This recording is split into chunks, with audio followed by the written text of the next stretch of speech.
آج اگر کوئی اسلامی چینل کھولتا ہے، قرآن کی بات کرتا ہے، حدیث کی بات کرتا ہے، نبی کریم صلی اللہ علیہ وسلم کی سنت کو زندہ کرنے کی بات کرتا ہے، تو سننے والا دوسرا یوں کہہ رہا ہوتا ہے، یار کوئی اور چیز لگاؤ، کیا یہ دین اور کیا یہ آخرت؟ آج دین کی بات کرنا میرے بھائیوں پرانا فیشن بن چکا ہے۔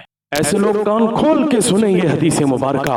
رسول کریم صلی اللہ علیہ وسلم نے ارشاد فرمایا تھا، جب اسلام شروع ہوا تھا تو اجنبی تھا، کوئی اس سے واقف نہیں تھا، اور ایک دور ایسا آئے گا کہ اسلام دوبارہ سے اجنبی ہو جائے گا۔ ایک زمانہ ایسا آئے گا کہ اس وقت دین پر عمل کرنا اور دین پر جمنا انتہائی مشکل ہو جائے گا، اور اسلام پر عمل کرنے والے معاشرے کے اندر اجنبی کہلائیں گے۔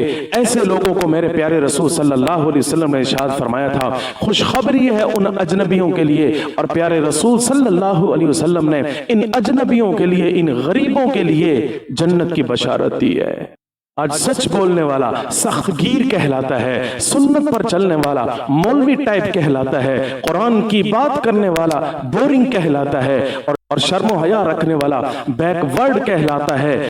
لیکن یہ بات یاد رکھنی چاہیے کہ جس راہ پر لوگ کم ہوں وہی راہ حق ہوا کرتی ہے۔ جب لوگ تمہیں سب کے سب چھوڑ کے چلے جائیں لیکن اللہ تمہارے ساتھ ہو تو یاد رکھنا تم اکیلے نہیں ہو، تم اکیلے ہونے کے باوجود بھی انشاءاللہ کامیاب ہو۔